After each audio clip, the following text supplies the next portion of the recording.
in this study, 1,850 or 37% felt that Babu Owino can be the best governor if given a chance to lead this county, followed by 1,750, which is equivalent to 35% for Dennis Waweru. And then we have Sakaja getting 750, which is 15%. And then James Gakuya 6%. Irungu Nyakera gets 1%.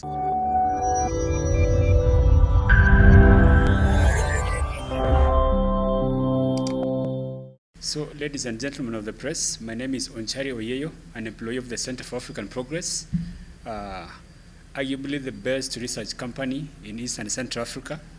And today we have a press briefing regarding research we did for the month of August. It's a tracking poll which seeks to establish the popularity of candidates who've expressed interest for the 2027 Nairobi County governor's position. So Nairobi is not a joke. It's not the kind of place Kenyans should take for granted. So this poll is done after every 3 months, and we have a total of 6 candidates, actually 5 candidates, who've come out to express interest in going for the governor's position in 2027, led by Embakasi East Member of Parliament, Babu Owino. There is the former Member of Parliament for Dagoretti South, Dennis Waweru. We have the current governor who is intending to defend his seat, Governor Johnson Koskei Sakaja. Then we have the guy who contested for governor in Murang'a County, called Irungu Nyakera. And then we have the current Member of Parliament for Embakasi North, the Honorable James Gakuya. So a total of 6 candidates have come out to express interest in going for the governor's position in 2027 in Nairobi County. So according to our research, a total number of Nairobians who feel that Nairobi is headed in the wrong direction is 92%. So we did a sample of 5,000. And what we do as a company is to increase the number of people we interview so as to make sure whatever we get as the results are as reliable as possible. So 92% of the people we sampled felt that Nairobi is headed in the wrong direction. So obviously they're not interested, they're not excited or happy with the kind of leadership that is being exhibited or offered by the current leadership. So 92% feel that Nairobi is headed in the wrong direction. Then we have 4% who think Nairobi is headed in the right direction, and then 4% who are not sure. So that is the reason as to why, as early as 2023, a number of Nairobians began clamoring for actually a new direction, which obviously they believe can only come from a new governor. So that is why the popularity of the current governor is quite low. So without wasting time, let's go to the results. Of course, one thing that I have to clarify is that the Center for African Progress is not new in this field of polling. We've done polling in the past. In 2016, we predicted that Sonko could become governor. And of course, in 2017, when they had the election, he actually beat incumbent governor, Dr. Ivan Skidero. And of course, in 2017, actually in 2016, just before the election, no, 2017, it's only the Center for African Progress which correctly predicted that Uhuru Kenyatta could beat Raila Odinga in the presidential election, and we even gave the exact figures by which, Uhuru could beat Raila. Of course, the election was nullified, but according to us, that election was free and fair. Obviously, that is a very controversial subject. So we are not new in this field, and we do produce results that can be, banked on. So that is the information that I presented to you guys about the state of Nairobi, number of registered voters, the total population, the GDP. I've given you the sample size that we used in this study. The direction of the county, as I told you, 92% feel that the county is headed in the wrong direction.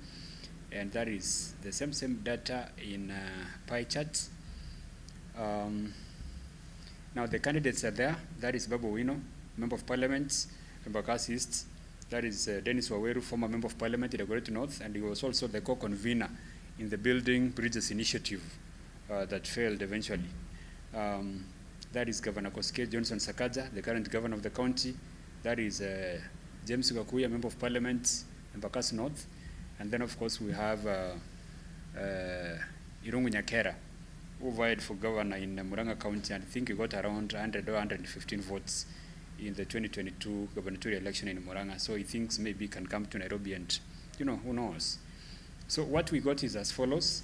Out of 5,000 people responded in this study, 1,850 or 37% felt that Babu Owino can be the best governor if given a chance to lead this county, followed by 1,750, which is equivalent to 35% for Dennis Waweru.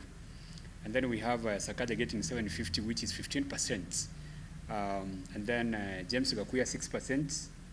Irungu Nyakera gets 1%, which is not very far from the 100 or 115 votes he got in Murang'a County in 2022 when he went for the same position.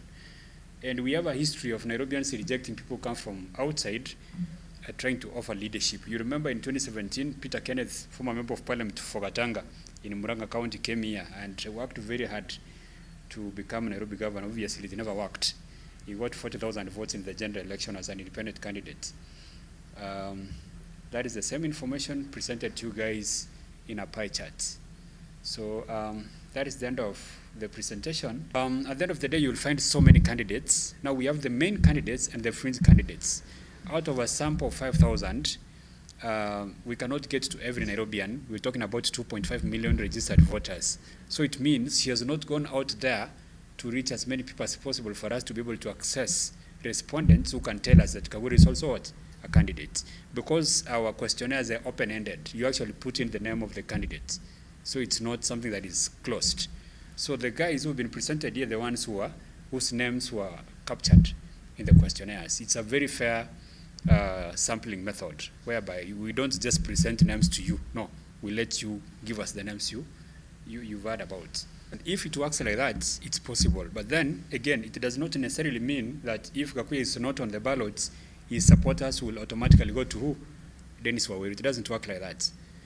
That is why sometimes, if, for example, let's say I want to vote for Musyoka in the presidential election of 2027, then he decides to back out. It does not mean I'll support a candidate given to me by the united opposition. I can shift and vote for Kasongo. It can work like that. So it does not automatically mean that if it's just one candidate from Mulima, he automatically becomes invincible. Okay? Yes. Now, there is a very special method that is used by the Center for African Progress, because we know that the organizing principle of Kenyan politics is tribe. So if you go talking to only Mount Kenya people, they'll most likely give you a candidate from that region. So if you go talking to people who come from Nyanza, for instance, Luo Nyanza, they'll most likely give you Babu Owino.